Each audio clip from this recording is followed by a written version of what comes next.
go, mate. We're good to go. Yeah, so boys, it's not lost on me here the importance of what we're actually discussing, and it brings me back to 5 years ago when Kimmy and I were accumulating a vast amount of research to try and recover her health. And you know what I absolutely love about all the things that we're discussing here today is these four things so far were absolutely integral to her health recovery. You know, vitamin D, quality water source, meditation mindset, and getting in the ocean. Four things which we are still doing to this day, and this, you know, this is amazing for me because what we're putting together here really does have the potential to impact somebody at that level. You know, someone who might be in a really precarious position with a health issue. And these are really simple things they can implement into their life to make a difference. Yeah, all free. Yeah, we did discuss that. That's what it's all about, isn't it? And if none of this stuff works as well as we say it works, it's a bloody nice way to live your life. What's the worst? Getting out in the sun, engaging with the ocean, drinking pure water, meditating. Yeah, great call, Mick. And like we said last podcast as well, we're not doctors and we're not, you know, medical professionals. We're just blokes that have tried things and applied them to our own lifestyles, and and some things have worked, some things haven't, and the things that have worked we can vouch for anecdotally, you know. And isn't it funny that a lot of things have worked for all of us? Yeah. We haven't really argued on any topic yet. I'm sure we will in the future, but we're all agreeing that, these four things and probably the four things that we'll discuss today are very helpful. And I'm also learning from you boys as well, you know, like Smitty, that water information there, and Jonesy, the seed oil stuff that we spoke about even in the first podcast. I'm now looking at packaged food and looking for sunflower oil or some sort of seed oil in there that you've discussed previously. And we had taco night last week, and I thought, I'm just going to have to check out the because I thought, you know how you get the little sachets of sauces and salsa powder, whatever, to chuck in your mince. I thought they must be so toxic. I had a look at the ingredients of that, and they're not too bad. They're actually okay. They've got a little bit of an antioxidant stuff in there put in, but they're actually not too bad. The worst are the taco shells. They're real bad. And even the soft taco ones, you know, you can get the soft ones now. They're loaded with sunflower oil. Yep. And I thought, wow, I think they've got two ingredients, corn and sunflower oil. Exactly. You put them in the oven and you can just see the oil ooze out of them. It's like any sort of chips. You buy crisps. Yeah. I mean, they're fried in oil. Yeah. They're not going to fry it in a good omega-3 rich oil. No. It's going to be canola oil or something bad. Yeah. Sunflower oil.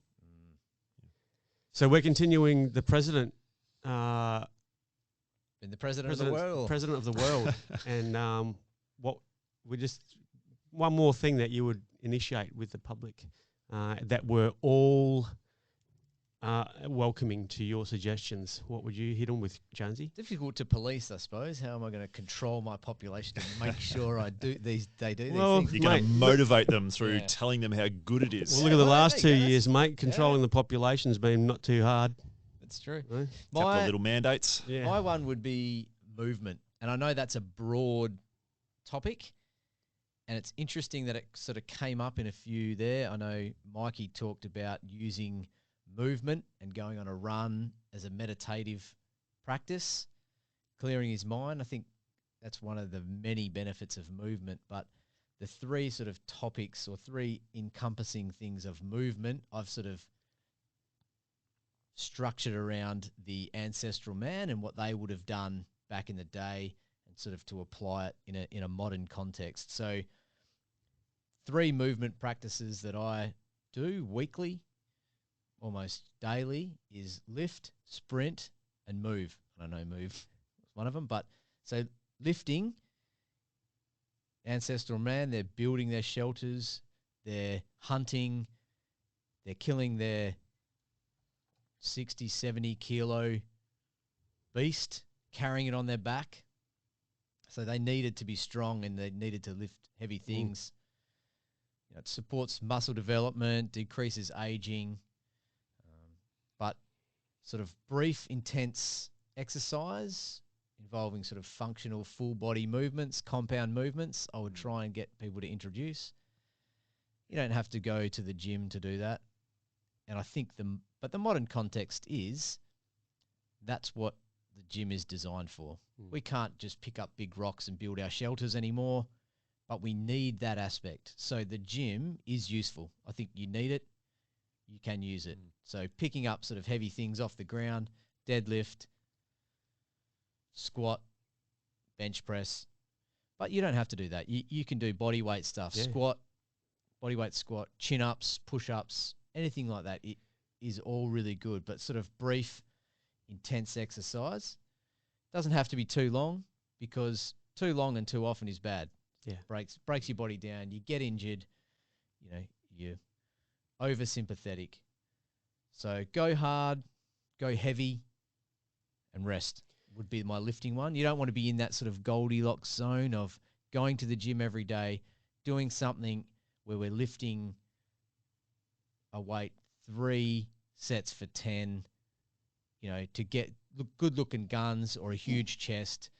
You want to build strength, and we can't be in that Goldilocks zone of just going in lifting. You need to do sort of 3 or 4 maximum reps of something really heavy to get the benefit, I think. There's evidence to show, mate, that intensity. So you've got your FIT acronym, so FITT, frequency, intensity, time, and type, all related to the type of exercise you do. And out of all those 4, intensity is found to be the greatest stimulus for muscle development and growth and responsiveness. Yeah. So, going in a short amount of time and exerting yourself to a point of fatigue. And they even say that, to maximise growth, you go to failure. So find a weight. It doesn't have to be heavy, but you just lift that weight until you fail, until you can't do it correct anymore. So CJ, just for our listeners, so when you're talking about lifting heavy and you're saying like maybe do 3 or 4 reps at a very heavy weight, what percentage of their maximum is that? Is it sort of like 80, 85, I'd say. I mean, you'd probably want to build up to that. And I talk about this Goldilocks zone where it's not too heavy, not too light, not doing a lot for you. There is a place for hypertrophy and going in and trying to build a little bit of muscle before you build up to that strength thing. But what I might do might be different to someone else. So someone else's, if you're just kind of starting out lifting, you want to do sort of 3 sets of 10 and then sort of build up to getting up to sort of some heavy lifts and some more complex compound movements, I reckon. But lifting something, and whether that lifting is your own body weight or it's some weights, I think they're all very beneficial. And when we talk about brief intensity, I'm talking about the intensity of the exercise and brief, the exercise being brief. So if we're doing something, very intense, we want to have a longer rest period. If we want to build strength, and then if we're sort of going to get a pump in our muscles, we might do 3 sets of 10 with a small rest. So there is varying differences in lifting, but I think, that ability to keep muscle development, and us getting on in age now, we need to keep muscle mass. I think that's one of the biggest things that causes falls when you're older. Mate, you just sarcopenia, you lose your muscle. Yep. I was just thinking the exact same lines, Jones. You decided to cut you off. Imagine how much more healthier the older population would be, and the less amount of falls and broken hips and stuff like that you would have if from the age of 35 or 40, every person did some sort of a deadlift and a squat on a daily basis. I'm a big believer of leg and hip strength to reduce falls and instability and weakness in old people. I mean, look at the old fellas. You see down the beach in their cock jocks. Down the beach, they've got a big gut. And they've got these tiny little skinny arms and skinny little legs, and they've got no ass. They've just got flappy skin for an ass. And you just think, these poor guys, they've just totally neglected their leg strength. They don't squat anymore. they are so susceptible to injury, falls, and these sort of things. And it could be so easily remedied if, Jonesy, you were president of the world and you getting up and made down people, out of your chair. Yeah. That's a big one, right? If you struggle to get out of your chair, that's not great. That's a problem, isn't it? And if you can do some body weight squats of sit into your chair and get out of your chair, if that's all you can manage, that's all you can manage. But doing something like that. Yep. Yeah. And getting back to an ancestral man point of view, there's even a movement now of guys lifting rocks, isn't there? Yes. Like you don't have to go to a gym and go and Yeah. pay crazy amounts of money to do CrossFit or expensive gym memberships or buy your own setup. You can use whatever you got. Yeah, I've looked at a little bit at that. Paul Check is one that does them. I know Pete Evans does one at his sanctuary or his things, but it's also something to do. You know, you're using your brain as well because you've got to pick up the rock and then you're balancing, stacking these rocks up on. Yeah, it does go back ancestrally. Would you agree, Jonesy, that the ancestral man probably would have been a more balanced and well-rounded in terms of his movement as well? Yeah, I guess definitely. what I'd mean by that is he would have had to be strong through his core and his foundation muscles, like you guys are indicating, through his posterior chain and things like that for lifting and things. But he also was throwing spears, so he would have had good hand-eye coordination. Yes. At times he would have been out hunting for maybe days at a time, so he had to have good endurance. Yeah. But then at other times he may have had to evade predators while he was hunting as well, so he would have had to be quite fast, over a short burst also. Definitely. Well, that's sort of why I have those three things: lift, sprint, and move. I guess moving into the next one of sprinting.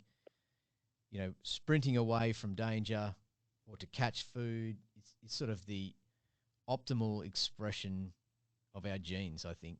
It would have, an all-out sprint would have been, trying to get away from a saber-toothed tiger or, whatever was trying to get us. That's a fight or flight response. We are doing a flat-out, all-out sprint to get away from a predator or maybe to catch food. We need food. We need to eat. Yep. So we got to sprint pretty hard. And if you look at what happens when we have a few or brief, intense, all-out sprints, the adaptive hormones that come in to make our body better for the next time that we need to do that. We've got human growth hormone, testosterone. Those things flood our bloodstream and make us better for the next time that we have to do that. I mean, if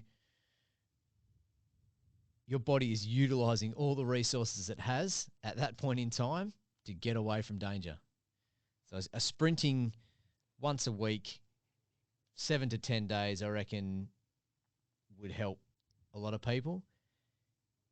Weight management, helping build muscle, it accelerates fat metabolism.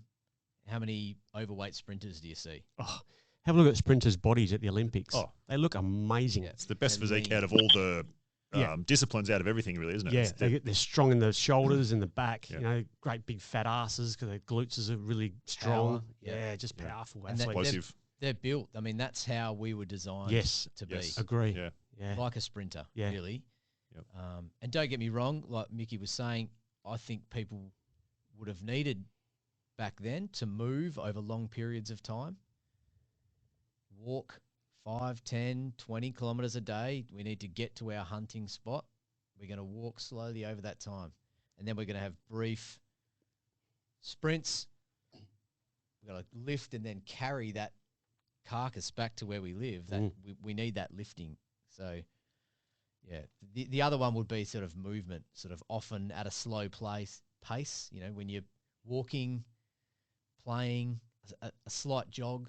I think getting into sort of chronic cardio or cardio for the sake of it, where you're just sort of doing long runs, I think is also not as beneficial.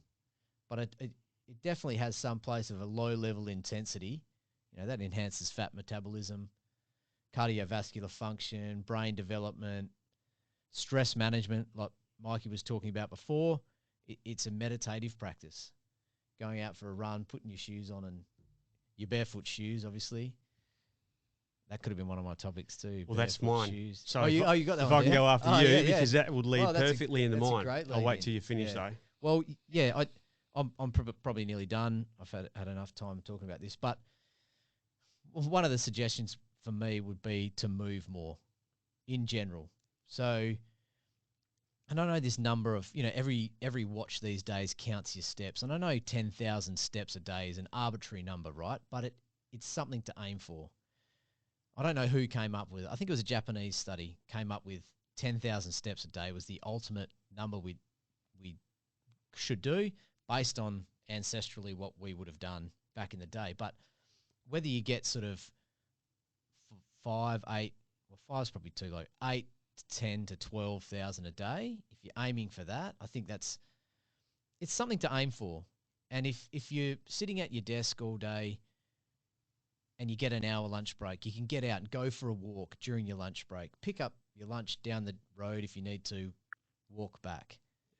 That's more steps than you're going to get in a day. If you are at an office and you drive your car there, some people would get less than 2,000 steps a day. Yes. So if we can add some steps, get up to 8,000, 10,000, if that's something to aim for, then that's great. And then you do some sprint work, or you do an occasional 5 or 10K run, and you lift some heavy things, I think that's going to be amazing. Yeah. So it might be that the only time that you get to walk is after an evening meal. And there's some good stuff behind walking after a meal, postprandially, after you've eaten, going for a walk. It helps to regulate your blood glucose levels, bring them back down to normal so they're not shooting up and staying high forever. And it might be a good, 3,000, 4,000 step walk, which would equate to, say, people with long legs like Smithy, about 1 kilometre, short little legs like me, about 3 kilometres. But, yeah, getting out after a meal is probably the best time to do it. Helps you regulate your blood sugar. But for me, I would get people out moving more if I could with those 3 things. Yeah, good call. Well, mine leads straight into that, mate. And if I was president, I would. You would be a good president, Dave. Thanks. With these glasses. Yeah, you look good. Very presidential. Yeah. Sorry, carry on. Well, I would have. With the right age for a president. He's a little bit older than the US president. Yeah. Oh man, don't get me started on that guy. At least I can. Rue Biden. At least I can put a sentence together. Now, if I was president, I would, in line with what you were saying, Jonesy, I would not mandate, but make it available for people to have a 20-minute walk barefoot 5 to 6 days a week. Yeah, beautiful. I'm a big believer in barefoot exercising or walking or just everyday movement. And it all started when probably about 5 or 6 years ago, I was having real bad troubles with my knee and some pain in the medial side of my knee. So I went to a surgeon or a specialist, and he recommended a tibial osteotomy. And I thought, what do you mean by that? And he said, what we've noticed is you've got some inflammation, some arthritis developing on the medial side of your knee. What we're going to do is on your tibia, on the outside of your lower leg, we're going to cut a wedge into the bone, and then that wedge will then drop the weight of your leg down against that wedge, therefore releasing the space in your medial area of your knee. Jesus. Thus reducing the pain and the inflammation. And I said, well, how long is this going to take me to recover? And he said, 12, 18 months, possibly 2 years. And I said, what do you reckon I'm going to do for work in that period? And I thought, there's got to be a better answer to this. There's got to be a reason why I'm suffering some knee problems. Okay, some arthritis, and the days playing footy might have caught up with me, but I started researching knee health, and then that got me onto foot health. And the health of your foot can lead to so many other health factors in your knees, your hips, your lower back. And so basically I looked at my foot, my arch had collapsed. So on my right leg where my pain was, I looked at my foot and it was sort of inverted. So you can look down at your feet now, and I recommend people do this. Your ankle should be in line with the top of your foot when you look into a mirror. and you can look down at your foot and see whether your ankle is actually depressed or sort of sunken in. You can actually notice it. Not many people do notice it because we don't look at our feet too often. So I began this bit of a campaign on getting back my foot strength. And so in my research, there was this great comparison that said that as soon as a child is able to walk, we put a shoe on them. And if you look at a baby's foot is thick, it's wide, it's muscular, and that's how our feet should be. But from a very early age, we chuck a shoe on it. Yeah. And the shoe often are pointed. Our culture has a nice, pointed shoe. And our foot gets molded to the shape of your shoe. If you can imagine at 1 year of age, putting a shoe on your foot, on your hand, like say there was a hand shoe, all right? And over 30 or 40 years, imagine how your fingers would look. They'd go to a point, the musculature of your hand would be a lot weaker, and your hands would probably be a lot less functional than... Lose your dexterity, wouldn't you? Definitely. But we do it to our feet. And you actually even look at a little baby walking for the first time with shoes on. It totally fucks them. They've lost their proprioception. They've lost their balance. They've lost their connection to the earth that they had. So even indigenous cultures, have a look at their feet. You go to Bali even, and the Balinese, they don't wear shoes, but their feet are wide. Their toes are splayed, and their feet are quite thick and muscular. And I think that if we had that sort of foot health in our society, it could alleviate a lot of problems. So I tried. So my process was... A lot of downstream from that, isn't there? What's that? The downstream effect of having poor foot health, upstream, the rest of your body, knees, hips, back, are all related. Yeah, definitely. Like you say, if you can get your foot health right. Yeah, but like everything, we don't look at an original source of a problem. No. I was just thinking, that is great that you have the ability to think critically, and you go in and from our podcasting discussions, most of us have had medical conditions where we have gone in and thought something is up. We've got a diagnosis and gone, that can't be the answer. A 12, 18, 2-year recovery for a sore knee. Crazy. For you to be able to kind of think critically and go, that's not right, and kind of not self-diagnose, but have the ability to look critically at your feet and go, okay, do a bit of research and go, have the great knowledge that you have and look at your feet and say, oh, that's not right. How do I fix that? Fix that and then fix your knee. Yeah. That's amazing. I'm talking probably about 5 or 6 years now. My feet aren't perfect. I've had years in tight footy boots and joggers and stuff like that have corrupted my feet strength and its integrity.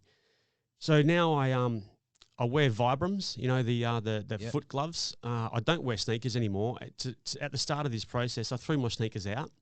I was always of the thought that I had to get a heavily cushioned, good running shoe because I ran a lot, long distance wise. Helps your heel strike.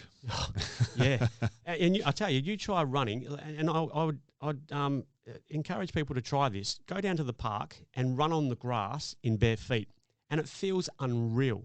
It feels so good because you are forced to run on the balls of your feet.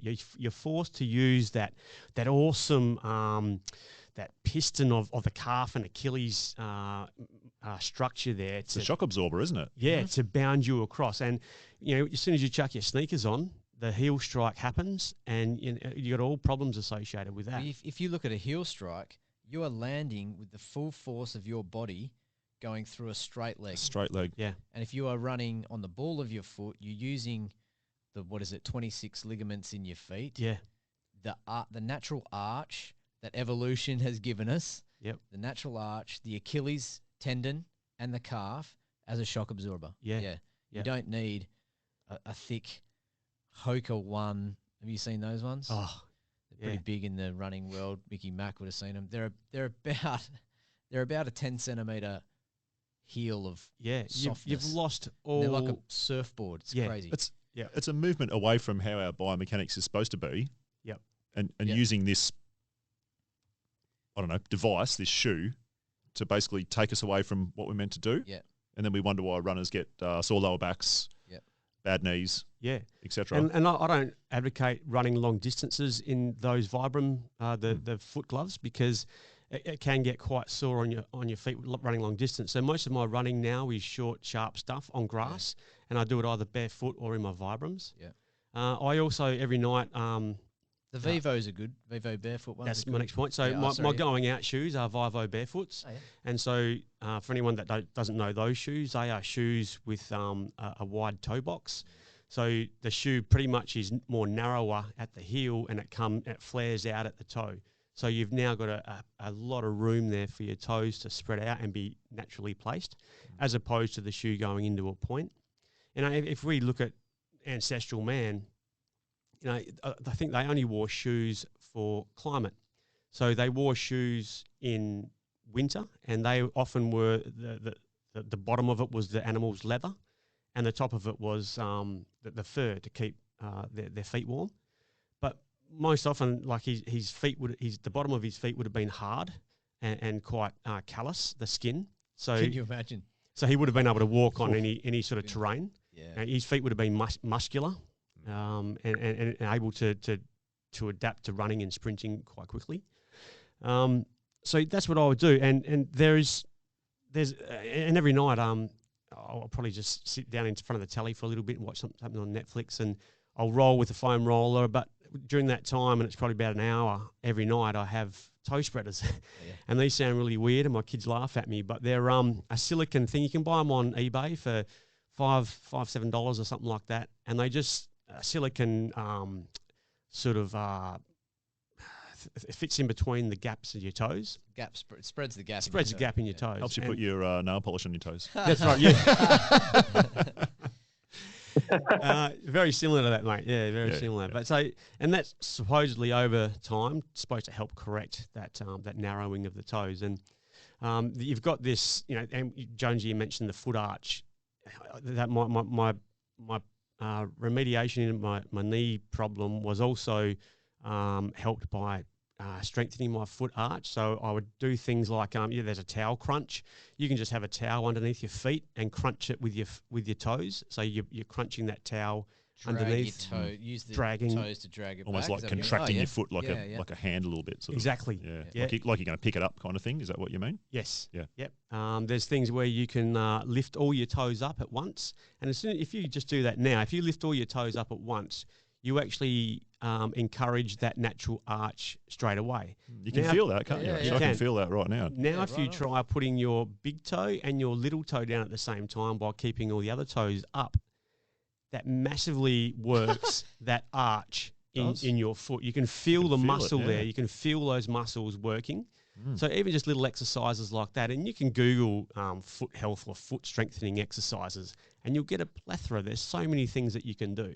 And I know, Jonesy, you were doing one at some stage where you had in the gym, you were standing with the ball of your foot on a 2 kilo weight plate, and your heel was on the other plate. Yep. And so you had a gap in between the two plates. Yep. And you had to kind of hold your foot up. You had to hold your foot up without that sort of ground underneath the arch. And like planking for your foot. Yeah. So Roo, tell us. So you went to a surgeon. You had knee problems. He recommended cutting a wedge out of your tibia to make that bone collapse away a little bit to make space so that you didn't have pain.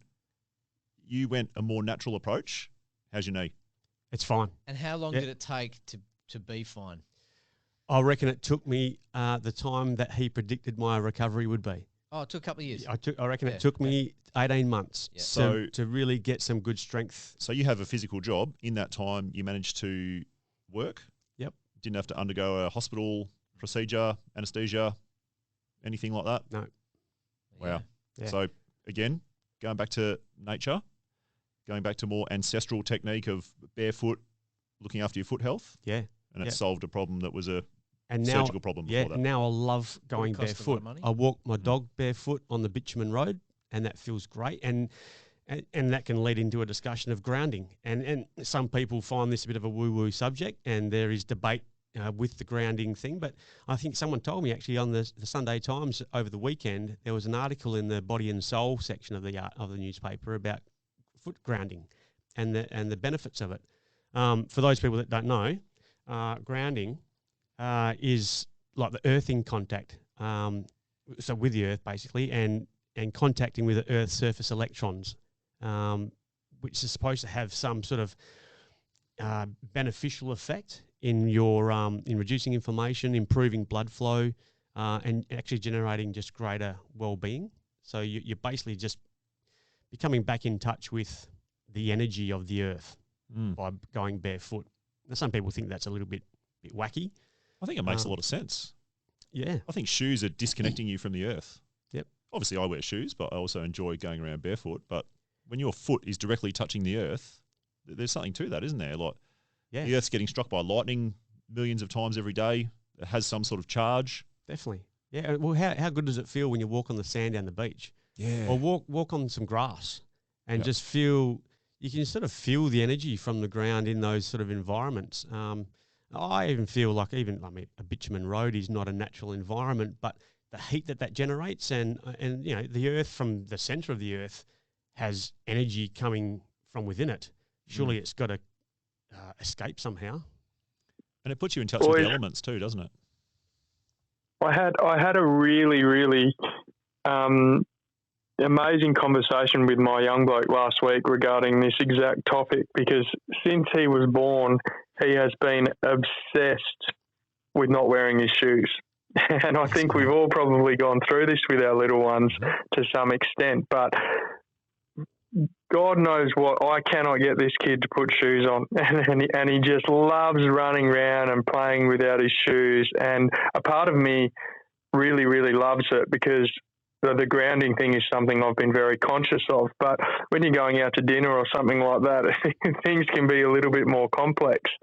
And we were away for a couple of days this last week with family, and he didn't want to wear his shoes. And he actually said to me, "Why do you always want me to wear my shoes?"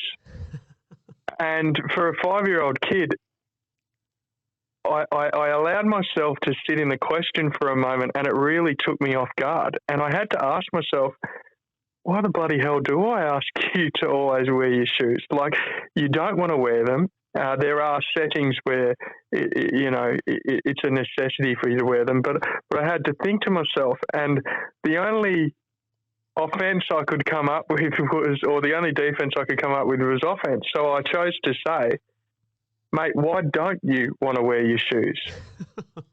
And we were walking down a hill over a lovely place in Australia called Hamilton Island. And he said to me, "Dad, I love the feeling of the grass on my feet." Oh, wow. And like, even now, guys, it makes me a bit teary, and I don't know why, because there's nothing emotional about that statement or anything like that.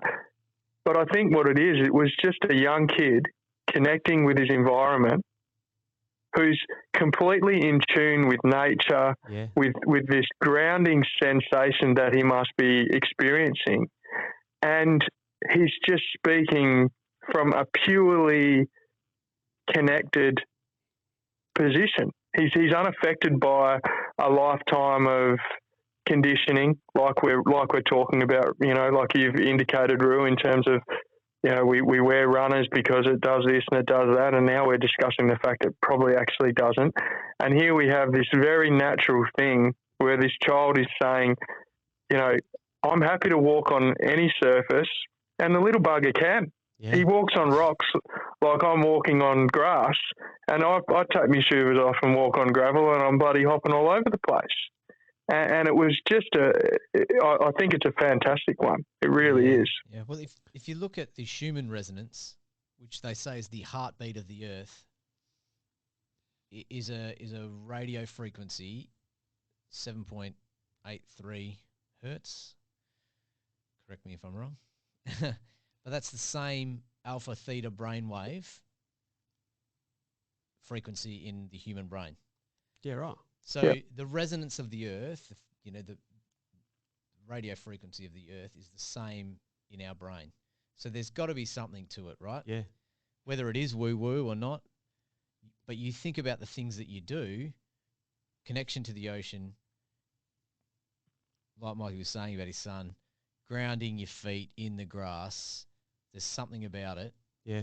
And it's a possibility that the resonance of the earth is the same as some of the frequencies running through our body. And you know what? Whether it's woo-woo or not, if it's like here's another one that's free. Yeah. You know, go and walk barefoot. It's going to cost you nothing. And if there is some sort of health benefit to it, why not give it a crack? We'll turn that on its head. We've got this massive marketing campaign as well that we all need to have a dozen pairs of shoes. Yeah. It's a big industry. Yeah. Oh, yeah. Like, without going down a dark hole of conspiracy theories, you know, kids haven't been exposed to that yet. Like Mikey, your little fella hasn't yet been exposed to this sort of societal norm that you have to wear shoes all the time, and for this And it's trendy and activity cool you'd wear this and- shoe, and for that activity you'd wear that shoe, and this is made by a certain company which conveys a status of wealth or whatever. You know, get rid of all of that. Your child knows what feels good for him, and that's not Absolutely. wearing shoes. Yeah. Yeah, I love that story, Mick. That's a cracker, and what a perfect example of a child teaching an adult something. Oh, I mean, aren't they our greatest blessings and our Yeah. greatest teachers, our kids? They just come from the heart, don't they? They just come from what's natural. Absolutely. Absolutely. So anyway, yeah, so that's my one. And I'd probably just recommend people, if you just want to start off just standing on one leg. Just by standing on one leg, you can feel your arch start to stimulate straight away and activate straight away. Stand on one leg while you're there preparing dinner and just work that arch of your foot.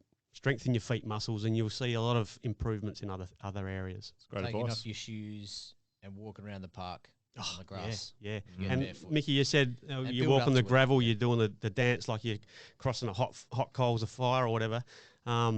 But you do get used to it. Yeah. So now I can walk on a really heavily, like, you know, those bitumen roads that are really chunky. Yeah. You'd fall off your bike when you were a kid, and you'd end up grazing 5 centimeters deep into your skin because it was so crunchy. I can now walk on that because my feet are now sort of used to that. It's like now walking on a those masseuse sandals. Yeah. When I walk on the road, it's like wearing those. I feel the massage Those things. effect now when I'm walking on something Yeah. uneven and And rough. even that is a great thing. You know, walking on gravel, walking on sort of, those large white island stones, just things that your foot has to manipulate around. manipulate the Yeah. proprioception of all the little bits in your feet. Yep. Is so good for strength to Yeah, you do actually in your mind have a greater awareness of what you're walking on. Yeah. Yeah. The feedback you get Yes. is enormous. Yeah. I'll tell you when I feel worst is when I wear heavy steel cap work boots. Yeah. When you've got this big weight and this big chunky sole on the bottom of your foot. Yep. It's not natural. It's not the way you're supposed to be. Electromagnetic. Well, you know, Your proprioception's out. if anyone listening to this is a worker who needs steel cap boots, you can now buy wide toe box steel cap boots. Mm. There's a place in Perth, in Malaga, that sells Is that wide load? Yes. Yeah, I've got a pair at home, yeah. Have you? Yeah, Good. my only gripe is they're really good. I love the room for your feet. Yep. The weight, I don't think we're designed to have Yeah, right. heavy weight Yep. and a chunky sole. I'd love, I don't know if it's possible, if someone could do a similar sort of thing, maybe with a carbon fibre toe and a less chunky sole, Yeah. like a more minimalist sole Yeah. would be about as good as it would Yeah, get good for a call. protective boot. But Yeah. I think there's a company there. there you go. We'll start that up. Copyright. Yeah, copyright that. Just giving out our best ideas here. Yeah, good call. What's our next? Who's up next? Anyone can flow from that one? Well, if I was president, my second thing would be I would mandate some social Whoa, whoa, engagement whoa, with whoa. others. Oh, hang on. You were all about choice before, Smitty. Yeah, it's a good one. I would strongly recommend and encourage. I wouldn't mandate. Get out with your mates in nature and socialise. Nice. Yeah. We don't do enough of it. We don't have time. Yeah. Even if you can't get out in nature, socialise, find your tribe, Yep. find the people that you resonate with. And I'm not talking about ring them on the phone. I'm not talking about get on Facebook and message them or get on a messaging app or any of that. I'm talking about face-to-face time, ideally outdoors, because I think it's just an amazing way to do it, and hang out with your people and really just spend some time together. Yeah. It's so good for, well, it's so good for sort of building that community of people that are around you. Yeah. It's good for your mental health. It's good from actually getting away from your device. It's just an amazing way to spend time, and I don't think we do it enough because we're all too busy. Yeah. Yeah, and I think social media has sort of replaced physical sort of contact. And it's no replacement. No. It's not. Sitting on the couch at night, and I think we've laughed about this before, with your wife 2 feet away from you, and you might text her to show her a funny link or something like that. You're not talking. You're not looking at each other. Like CJ and I caught up the other night.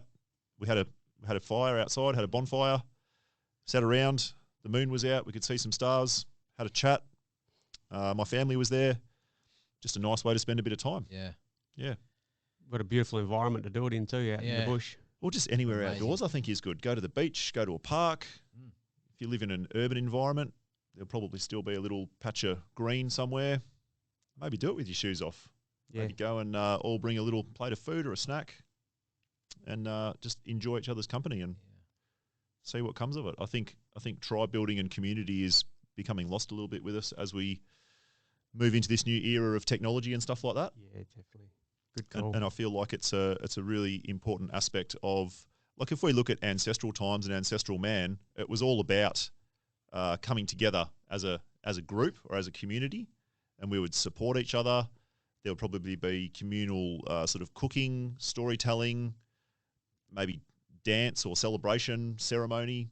And I've even been to a few like full moon ceremonies and stuff like that. I'm not talking about the one you go to in Thailand where you where you wake up on the beach.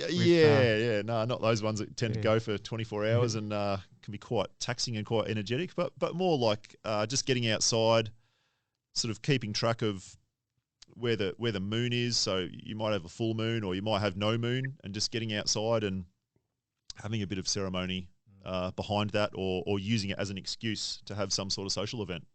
Well, they say ancestral man was big on gossip. Yeah. Because they had to be. To survive, you needed to talk. Yes. And you needed to say, okay, well, they're not a great tribe member. I mean, we use the term gossip these days. It's kind of a negative context. But they used it as a way to get information out there. This is happening here. You know, they're not pulling their weight here. You know, and that was sort of the tribal aspect of everyone coming together and pulling towards the same goal. I guess for them it would have been survival. Yeah. But yeah, these days we definitely need it. I mean, it can be about, it doesn't need to be about anything, but just naturally you sort of do a bit of networking. I'm not saying you're there to try and promote yourself or anything like that, but you might find that you and other people in your group sort of have different but complementary skill sets. You might be able to organise to help each other out. I'm good at this, you're good at that. We can do some sort of trade or cooperation. It just seems to be a nice, natural way to do things, and good things always come from it. Yeah, definitely, mate. And just over the weekend, I caught up with a tribe of mine that I haven't for a long time, the old footy mates. Yeah. And although it's in a modern context and you're around at the horse races having a few beers, but it's just that camaraderie and that you hadn't seen each other for a while. We don't do social media or anything like that. But when we catch up with each other, it's like we saw each other yesterday, which I think is a sign of good mates, a good friendship. And we laugh. We just laugh and we take the piss out of each other, which you can't often do in too many environments these days. And the laughter, it just makes you feel good for the rest of the weekend, you know. And Did you have a win on the punt, though? No, I didn't. No, That's all part of it. Yeah, horse is still running, I think. Yeah. Aren't they the best? Like, we often talk about this, guys, is those times we've got together as a tribe ourselves, and you know, the fun banter, the memories that are created are often what we then talk about for the next 3 months. Exactly. You know, a lot of our stories historically together have come from these connecting times, like you've indicated, Smitty, and these are the stories that we pass on as well. These are the stories that, you know, that we talk about with our children, and oh, I was out here and I was with Roo and Smitty and Jonesy. We did this, and bloody Roo was doing that, and like these are the stories we pass on generationally. I know my dad. He's here at the moment. We have. I have to bloody cut him off sometimes because things he gave me a bloody flogging for when I was a young bloke are some of his best party pieces now. And it's that connecting, and I think it's something I've really missed being remotely from you guys. Isn't technology amazing that we have an ability to sit here, look at each other, and connect vocally, but that you simply cannot replace being in the same spot as someone else, looking them in their eyes, giving them a hug, and in whether it's enjoying a beer or something like that together, they're just the greatest times. Definitely, mate. And you brought something up there. Just how we get together and we create these cultures. When I have events like on the weekend where I catch up with some mates, my wife will say the next day, "So how was your night? What's so and so doing? How's his work going? How's his missus? Blah blah blah." And I'll have no answer for her. So I don't know. And then she'll ask about someone else. So what's his name going? How's his missus? How's the family? Yeah. Oh, I don't know. Well, what do you talk about? And then I sort of think, well, she probably thinks I'm not even catching up with me, mates. I'm probably doing something else. But we don't talk about shit like that. We just talk about bullshit. But it's the bullshit and the memories of all the stupid things that we've done that have created this culture amongst us. That is the part of catching up, and I'll be having a beer with a bloke all night and I won't even talk about his work or his family or what his kids are doing. We just talk about shit that we used to do back in the day or just... Well, you're sort of reinforcing memories, aren't you? And you're building new memories. Yeah. By talking about old times and... Yeah. It's good fun. I mean, I like nostalgia. I'm a bit of a... We've got to let our hair down, don't we? We can't all be serious all the time and... Yeah, being in someone's energy field is different to talking to them on a phone. You can walk into a room and you haven't seen someone for a while and you look at them and before they even say anything, you immediately get an impression of how they're doing. Yeah. You just do, just by being around that person's energy field, seeing their body language, just seeing sort of how vital they look. It's a different kettle of fish. And I reckon you can look at someone's face as well and just sort of see what sort of even profession they belong to.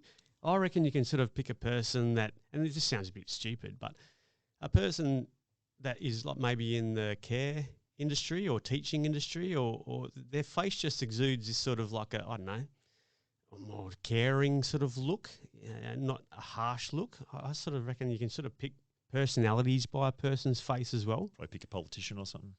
Yeah. Yeah. They look real Weasley. Yeah. Deceitful. Yeah. They just got the air of deceit. Yeah, but even in this environment here, Mickey Mac's in Queensland, and he's I can see his mug there, a good-looking mug it is on the phone, but I disregard it because he's not here. I've got to remind myself to look at him. Whereas you two, you're here in my person, and I'm relating to you, and I've got to consciously make an effort to turn around and look at a phone, which is just not natural. Yeah, absolutely. We're not sort of building memories from a memorable chat session you had on a messaging app, are we? No. You're not going to reminisce about that in years That's later. right. Oh, I remember that time I was on the couch and I was sending you that thing in the chat group. It's just not the same. Yeah. It's not the same. You can't. That meme I sent you? Yeah. Oh, that was a real zinger. That was a zinger. But you can't replicate being in the same space as another person and physically interacting with them. Yep. What about man hugs? Is man hugs cool? Yeah. I do a man hug. I've got several buddies who I hug. Yeah. I caught up with a good friend of mine yesterday. It was his 50th the other day, and we did a man hug. I like the half handshake. Like the bro hug. I call that a shrug, mate. It's a shrug. I like that. It's a handshake and a hug. Yeah. Because there's some guys you wouldn't offer the hug to, obviously. Yeah. No. I can think of several of my buddies who I wouldn't go in for any kind of... Like I'm a big traditional handshaker. Yes. Yeah. And I do get a little bit thrown by the dude who cocks that wrist and does the old Yeah, but it's almost like a secret handshake. Regular handshake into the cocked handshake into the hug is the half hug. It's like one of those fancy three. I can't do those ones. Yeah, I'd get confused. You need to rehearse that. What about the traditional handshake with a little finger tickle, Roo? Do you like that one, mate? Oh, Didn't it mean something back in the day? Probably. the art of the handshake. Yeah. A song about that. Yeah. It is. Smithy, What's up, I think your mates that you think, I couldn't hug those ones. They're the ones that I get a lot of enjoyment out of giving the man hug.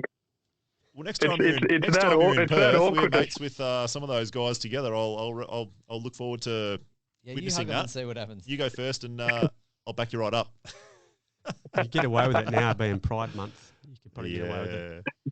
Just wear your rainbow-coloured shirt. What about you, Mick? Well, Last one, yeah, we're getting if you were Prezzo of the world? Prezzo. I'm going to go out on a limb here, boys. Mm. Going to go out on a limb here. It's a very, very complex one. Very, very complex one. Ooh. That we're all doing, but many people are struggling with, and it's actually teaching people how to breathe. That's a And great one. Yeah. That might sound a little bit silly because we're all obviously doing it, and it's a necessity in order for us to be alive. But I think that most people, because of the stressful environment that we live in, particularly in the Western world, are chronically shallow breathing. Definitely. And it's actually denying us of our full life force. And breathing is something. Actually, it was actually Smithy's wife when I was doing a little bit of DNS treatment with her many years ago, who made me much more consciously breathe. And I was then able to implement in some of those breathing techniques into my running and different pieces like that. But I think that just on a basic science level here, what we're talking about is people caught in people caught in that stress orientated sympathetic nervous system. They're shallow breathing in their chest, and that it's scientifically proven. There's thousands and thousands and thousands of different studies through any medical journals you set your eyes on, where it's proven that deep breathing, even for as little as 30 seconds, can stimulate that parasympathetic nervous system, which is actually promoting life. Reducing stress, reducing anxiety. It assists in people working their way through grief, depression, anxiety. The benefits are absolutely massive. That diaphragmatic breathing also promotes sort of oxygenation down through to our vital organs, which a lot of people aren't conscious of because they're just breathing in their chest. They think that's where they need to breathe, but they're not actually stimulating that highly oxygenated blood down into their organs in their abdomen. And I think it's again, here we are, something we're all doing absolutely free. But if we were more conscious of how we were breathing, I think it would seriously impact people's health. Yeah, that's a great one, Mikey. Yeah, great call, mate. It's you even find yourself when you think about your breathing, how shallow it is. Yeah. I don't think we're breathing well, and we're breathing diaphragmatically, and even really sucking air into the lower lobes of our lungs a lot of the time. We're just very shallow chest breathing. And I think you were sort of touching on it, Mikey, like when we're not breathing with our diaphragm, we're not getting down there and sort of stimulating that vagus nerve through diaphragmatic breathing, which is going to switch on our parasympathetic nervous system. So it's almost, breathing and meditation go hand in hand, don't they? But it's almost like a meditative state. And I think one of the reasons maybe that breathing is so integrated into meditation is because of that sort of parasympathetic or vagal stimulation. So again, and it's free. And for anyone to try it, just like to relax, and even before you go into to sleep in bed, take some real deep conscious breaths, and it feels great. I did see something on YouTube. I have to bring it next time because I can't remember it. But you've just sparked this this thing. It's breathing in relation to. I can't think of it. Sorry, I'll get it next time. But you did just remind me of one other thing. The ladder of desired needs for survival. So you've got food at the top of it, and food you can pretty much last for, 14 days without, maybe longer, before you start suffering, adverse health effects. Then you've got water. Probably can't last without water for 3 to 5 days. Maybe even 2 or 3, depending on your climate, I guess. Or And then you've got air, which you can't last without for maybe more than a minute. So there's one thing there that you can't last very long without, that we seem to neglect more than the others. Yeah. And a lot of people say that a lot of ill health and chronic health issues come from a lack of sort of cellular oxygenation. Like we're in this semi-hypoxic state where we're just not getting enough deep oxygenation of all our tissue in order to maintain good health. So we definitely want to be getting that deep diaphragmatic breathing going and getting all that nice air in there. I think the other aspect of this as well, guys, which I've been lucky enough to have sort of 5 or 6 really amazing experience with, is exploring breath work to achieve sort of altered states of consciousness.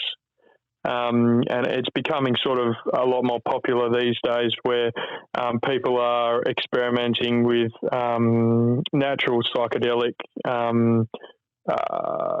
I don't know that you'd call them drugs, but they're utilising mushrooms. People are exploring heading over to various parts of the globe and utilising plant-based medicine to reach these or have these experiences. And the amazing thing is we can actually have those same altered states or these experiences exploring self through the breath. And it's something that as I said, I've been lucky enough to tap into a few times now, and it's just an amazing, blissful experience that opens those neural pathways in the brain up to new experience. And again, you're not having to go and buy anything. It's all being done through the breath. So as well as the health benefits, you can have these amazing experiences as well. Are you talking about sort of holotrophic breathing or Kundalini yoga or stuff like that, Mikey, when you're talking about these experiences? Yeah. The holotropic breathing was sort of something that I've dived into. I have looked into the Kundalini yoga and stuff like that as well. But I just think, I believe that certainly the ancestral man was playing around with these things in terms of their tribal medicine, their states of consciousness and things like that. And I seem to feel that there would have been some connection into breathing, given how connected they were with the earth and Mother Nature and all these sorts of things. Yeah, most definitely. Yeah, well, that was a pretty lengthy. Well, not so lengthy, but a bit of a deep dive into the 8 topics that are pretty central to building the modern ancestral man. Yeah, I think some really good snippets there that we will no doubt delve into at a later date in some more detail with a bit more of an instructional or sort of prescriptive approach, but some really good scratching the surface there. Definitely. For tips that people can do. I think almost all of them are free. Yeah. Or very inexpensive. Definitely a few takeaways there for people to get started on more of an ancestral type lifestyle. Try them out, people. Yeah. Good luck with that. Cool. Till next time. Fellas. Yeah. Enjoy your time with your folks. Mickey Mac. Thanks, guys. See you next week. Good on you Good on guys. you, boys. Good stuff. See you then.